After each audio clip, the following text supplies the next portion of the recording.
Good morning to all of you. Professor Madam Jayasoon, Honorary Secretary Board of Management, Professor Ashni Gupta, मेरे colleagues, ladies and gentlemen, आप सबको world kidney day की बहुत बहुत बधाई। ये वर्ल्ड किडनी डे 2006 से शुरू हुआ था, जब इंटरनेशनल सोसाइटी ऑफ नेफ्रोलॉजी और International Federation of Kidney Foundations, इन दोनों ने मिलकर ये प्लान किया था कि ये हर साल हम एक इवेंट करेंगे सेकंड थर्सडे ऑफ एवरी मार्च, जिसमें एक थीम के ऊपर हम पब्लिक अवेयरनेस करेंगे, जिसमें पब्लिक मीटिंग्स होंगी, लेक्चर्स होंगे, इस तरह पेशेंट्स एडवोकेसी प्रोग्राम्स को इन्वॉल्व किया जाएगा। और ये बहुत ही सक्सेसफुल हुआ है, ये जो मॉडल शुरू हुआ था। और इसमें मैं आप सबको साथ शेयर करना चाहता हूँ कि इंडिया इसमें बहुत ज़्यादा एडवांस पार्टिसिपेशन रही है हमारे। और दिल्ली में हमारे सेंटर ने 2006 से रेगुलरली हर साल मनाते रहे हैं। जब ये कोविड को 3 साल छोड़ दो, उसके अलावा हर साल हमने ये फंक्शन बहुत ही अच्छी तरह से मनाया है, जिससे कि पब्लिक अवेयरनेस हुई है। तो हर साल एक थीम होता है, और इस साल का थीम जो है ये है प्रिपेयरिंग फॉर द अनएक्सपेक्टेड और सपोर्टिंग द वल्नरेबल। अनएक्सपेक्टेड का मतलब ये है जो अभी सबने देखा, जो कि 100 साल में एक बार ऐसी चीज आती है, ऐसी विपत्ति आती है, ऐसी आपदा आती है, जो कोविड आया। और कोविड में किडनी फेलियर बहुत ज्यादा हुआ, नया किडनी फेलियर, और जो डायलिसिस वाले पेशेंट्स है उनको डायलिसिस कराने में प्रॉब्लम हुई, ट्रांसप्लांट वाले पेशेंट को ट्रांसप्लांट करने में प्रॉब्लम हुई, क्योंकि ऑपरेशन थिएटर बंद हो रहे थे। तो इस चीज के लिए भी प्रिपेयर करना है। एक और इसके साथ कोविड के साथ आती है अर्थक्वेक्स। जब भूकंप आता है, जैसे भुज में आया था भूकंप, तो रीनल फेलियर जो है बहुत ही कॉमन कॉम्प्लिकेशन है, क्योंकि मसल नेक्रोसिस होता है, फ्रैक्चर्स होते हैं, तो बहुत ज्यादा रीनल फेलियर होता है। अभी पीछे टर्की में आया एक भूकंप, बहुत बड़ा भूकंप आया, तो रीनल फेलियर इतनी ज्यादा जरूरत थी, हमने भारत से डायलिसिस मशीनें भेजी, यहाँ से हमारे नेफ्रोलॉजिस्ट गए वहां पे डायलिसिस करने के लिए। तो ये इसके लिए हमें तैयार रहना चाहिए। इसीलिए हमारा जो प्राइम मिनिस्टर ऑफ कंट्री हैं नरेंद्र मोदी जी, इन्होंने नेशनल डायलिसिस मिशन शुरू किया है। 2018 में ये मिशन शुरू हुआ है। हर डिस्ट्रिक्ट में एक डायलिसिस यूनिट खुलेगा, 5 मशीनों वाला मिनिमम। 740 डायलिसिस हैं इंडिया में, 40 डिस्ट्रिक्ट सेंटर्स हैं इंडिया में। तो 740 डिस्ट्रिक्ट्स में डायलिसिस यूनिट खुलेगा, जिसमें से ऑलमोस्ट 70% सेंटर्स में ये ऑलरेडी खुल चुका है, और ये ऑलरेडी वायबल है और फंक्शनिंग है। उसमें हम जितने भी EWS वाली कैटेगरी के पेशेंट हैं उनको फ्री डायलिसिस मिलता है, और वैसे आप 1500 रुपए में डायलिसिस हो सकता है। और ये बहुत बड़ी एक नेशनल लेवल की प्लानिंग है, जिसमें नेशनल हेल्थ मिशन के अंदर ये प्रोग्राम शुरू हुआ है। अब पिछले 2019 से इसमें पेरिटोनियल डायलिसिस भी इंक्लूड कर दिया गया है। तो ये एक है जिसको बोलते हैं हम प्रिपेयरिंग फॉर अनएक्सपेक्टेड। हमारे जो प्राइम मिनिस्टर हैं बहुत ही दूर की सोचते हैं, दूरदर्शिता है उनकी। तो उन्होंने जो ये प्लानिंग की कि पेशेंट्स को बहुत ज़्यादा एक जिसमें एक्टिवली जो रीडिंग वाले हैं, जो एक्टिव लाइफ वाले लोग हैं, उनका man power work power loss होता है, जिससे कि फैमिलीज गरीबी की तरफ जाती हैं जब ये बीमारी होती है फैमिली में। तो उस चीज़ को बचाने के लिए ये बहुत बड़ा कदम है। दूसरा जो कदम है वो है वल्नरेबल। जैसे कि डॉक्टर राणा ने भी बताया कि डायबिटीज कॉमनेस्ट कॉज है किडनी फेलियर का। ये आप जितने भी यहाँ बैठे हो, मैं आपको बता देता हूँ, 1 in 10 person in India is having chronic kidney disease. अगर आप 10 बंदों के टेस्ट करवाओ तो 10 में 1 को क्रॉनिक किडनी डिजीज निकलेगी। ये इंसिडेंस है क्रॉनिक किडनी डिजीज की।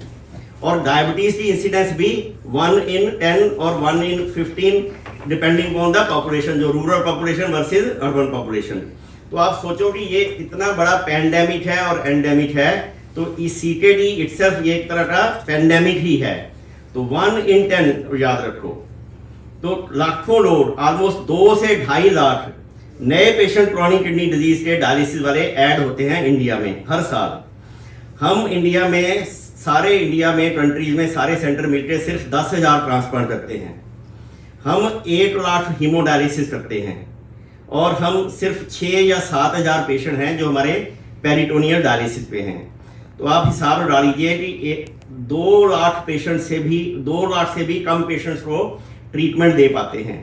बाकी सारे पेशेंट्स आप खुद सोच सकते हैं, मैं बोलना नहीं चाहता कि उनका क्या होगा।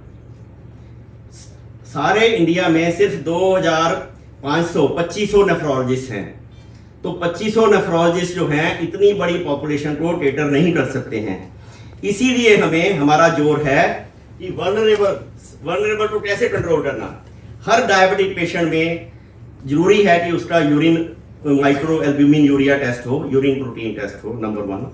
अल्ट्रासाउंड किडनीज होना चाहिए, क्रिएटिनिन टेस्ट होना चाहिए। अगर ये 3 टेस्ट करवा लिए जाएं तो काफ़ी हद तक आप 90% केसेस में आप डिटेक्ट करोगे डायबिटीज़ में कि किडनी डिजीज होने वाली है या नहीं होने वाली है। तो सबसे इंपॉर्टेंट चीज़ है कि early diagnosis, early detection and then slowing down the progression. तो डायबिटीज़, हाइपरटेंशन जैसे डॉक्टर राणा ने बताया, तो 130/80 बीपी रखो, मैक्सिमम 140/90। एक जनरल याद रखो, आपको ज़्यादा डेफिनेशन में जाने की जरूरत नहीं है। 140/90 से नीचे बीपी रहना चाहिए। और अगर किसी को डायबिटीज है, किसी को यूरिन में प्रोटीन आ रहा है, उसका 130/80 बीपी रहना चाहिए। ये अक्रॉस ऑल एजेस है। तो ये 2 चीजें, diabetes and hypertension, major causes हैं। उसके बाद हमारे आता है प्रिवेंशन में पेन किलर्स, देसी दवाइयाँ, आयुर्वेदिक दवाइयाँ, जिम पाउडर आपके सब बच्चे घर में आपके हैं, तो जवान बच्चे जो कॉलेज में जाते हैं, जिम का फैशन है, जिम में पाउडर खा के आते हैं, हमारे पास किडनी फेलियर से आ जाते हैं। हर महीने मेरे पास एक पेशेंट ऐसा आता है जो पाउडर खा के किडनी डिजीज हुई जिसको, और कई बार ये इरिवर्सिबल भी हो जाती है। तो दूसरा भी डायरियाज हैं, इन्फेक्शन हैं, पैरासिटिक इन्फेक्शन हैं, वायरल इन्फेक्शन हैं, तो ये सारे कारण हैं। इसके बाद और जैसे मलेरिया है, स्नेक बाइट है, तो ये हमारे दिल्ली में तो नहीं, दिल्ली के बाद छोटी जगह में चले जाओ तो वहाँ उस तरह के कारण बहुत हैं। लेप्टोस्पाइरोसिस है, कई इन्फेक्शन हैं जो कि किडनी फेलियर करते हैं। तो हमें ये ध्यान रखना पड़ेगा कि इस तरह मैं नहीं किसी को ब्लेम करना चाहता, क्रिटिसाइज करना चाहता, पर जैसे देसी दवाइयाँ हैं, रामदेव के पास जाते हैं ट्रीटमेंट करने, तो भाई उनकी अपनी एक है, आयुर्वेद है, जो भी है, बस उनमें भस्म होती हैं। वो हमने स्टडी किया है कि हैवी मेटल्स जो हैं, आर्सेनिक है, लेड है, मर्करी है, ये किडनी को डेफिनेटली डैमेज करती हैं, और मर्करी और आर्सेनिक बहुत हाई मात्रा में पाया जाता है। तो इसको हम कंट्रोल कर रहे हैं, तभी हम किडनी के पेशेंट्स को कम कर पाएंगे। जहां तक अब जैसे डॉक्टर सिंह ने बोला कि अबाउट द डिपार्टमेंट, ये एक मौका होता है जब हम आपको बताएं कि हमारा डिपार्टमेंट कैसे डेवलप हुआ। तो 1981 में सबसे पहले नॉर्थ इंडिया में प्राइवेट हीमोडायलिसिस यूनिट खुला था गंगाराम हॉस्पिटल में। डॉक्टर DS राणा उसके फाउंडर मेंबर हैं। 1987 में किडनी ट्रांसप्लांट शुरू हुआ, और उसके बाद आज तक हम 6000 ट्रांसप्लांट कर चुके हैं। और हमने कई तरह के ट्रांसप्लांट जो हैं, हम पायनियर हैं उसमें। पहले स्पाउस ट्रांसप्लांट, फिर उसके बाद हेपेटाइटिस पॉजिटिव रिसिपिएंट में ट्रांसप्लांट, उसके बाद पेयर्ड डोनेशंस, और उसके बाद ABO इनकम्पैटिबल ट्रांसप्लांट का आज हमारा लार्जेस्ट सेंटर है इंडिया में। तो अभी ABO इनकम्पैटिबल जिसके फैमिली में सेम ग्रुप का किडनी नहीं मिलता है, तो हम उसमें डिफरेंट ब्लड ग्रुप का भी ट्रांसप्लांट कर सकते हैं। ऑलरेडी हम 250 से ऊपर इस तरह के ट्रांसप्लांट कर चुके हैं। एक और चीज जो हमारा सेंटर पायनियर है, वो है पेरिटोनियल डायलिसिस में, CAPD, होम डायलिसिस। तो ये CAPD भी हमारे सेंटर उसमें लार्जेस्ट नंबर है इंडिया में। तो ये आपको मैं शेयर करना चाहता हूँ कि हमारा जो सेंटर है, वेदर पेरिटोनियल डायलिसिस या हीमोडायलिसिस या ट्रांसप्लांट, तीनों में एक तरह का बिल्कुल फ्रंट लेवल पे है कंट्री में। एक और चीज जो हम पायनियर है इन द वर्ल्ड, वो है वैस्कुलर एक्सेस में, AV फिस्टुला बनाने में। जो डायलिसिस के लिए हाथ पे बनाते हैं आर्टरी वेन को जोड़ के, वो डॉक्टर राणा ने यहाँ पे प्राइवेट सेटअप में, और पहली बार किसी नेफ्रोलॉजिस्ट ने ये सर्जरी शुरू की थी। उसके बाद हम सब ने ये सीखी और हम सब इसको आगे बढ़ाते थे। और आज जो भी हमारा स्टूडेंट, हमारे पास 5 स्टूडेंट नेफ्रोलॉजी के हर साल आते हैं, तो 15 स्टूडेंट एट ए टाइम हमारे पास ट्रेनिंग ले रहे होते हैं। और जो भी स्टूडेंट यहाँ से पास करके जाता है, वो इस फील्ड में भी ट्रेन होता है। तो इसलिए हमारा स्टूडेंट जो है वो फिस्टुला भी बना सकता है, वो पेरिटोनियल डायलिसिस भी कर सकता है, वो ट्रांसप्लांट पेशेंट भी मैनेज कर सकता है, और हीमोडायलिसिस पेशेंट तो मैनेज करते ही हैं। तो ऑन एन एवरेज हमारे 100 पेशेंट एडमिटेड होते हैं IPD में, वार्ड में। और OPDs हमारा मोस्टली काफ़ी हैवी OPD होता है नेफ्रोलॉजी में। तो ये एक आपके साथ ये इसलिए शेयर कर रहा हूँ कि ये काफ़ी बड़ा हमारा नेफ्रोलॉजी डिपार्टमेंट है और इसमें मैं हमारे मैनेजमेंट को भी धन्यवाद देता हूँ कि जब भी कोई इक्विपमेंट लेनी हो, अपग्रेडेशन करनी हो, नई मशीनें खरीदनी हो, ऑपरेशन थिएटर चाहिए हो, तो हमारे मैडम हमेशा इस चीज़ का हमें साथ देती हैं कि कोई भी किसी भी तरह से कभी ये नहीं देखा कि आप वायबिलिटी है या नहीं है। अगर अपग्रेडेशन करनी है, टेक्नोलॉजी इंप्रूवमेंट करनी है, तो हमें पूरी अनस्टिंटेड सपोर्ट मिलती है मैनेजमेंट से। तो उसके लिए मैं बहुत धन्यवाद करता हूँ मैडम कि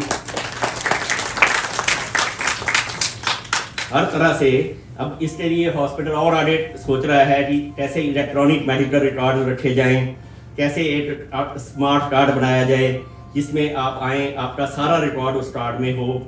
एक कार्ड आप डायलिसिस रूम में आए, पेमेंट करनी है, उसी कार्ड से आप पेमेंट कर सको। तो ये सारी चीज़ें अभी हम अपग्रेडेशन टेक्नोलॉजी में आ रही हैं and I am sure future में आपको और हम कंफर्ट लेवल दे पाएंगे। तो इसके साथ मैं आप सबका धन्यवाद करता हूं और आपको मुबारक देता हूं और इसके बाद हम अपने शुरू करेंगे जो आपके एजुकेशन लेक्चर्स हैं। Doctor Rashmi please.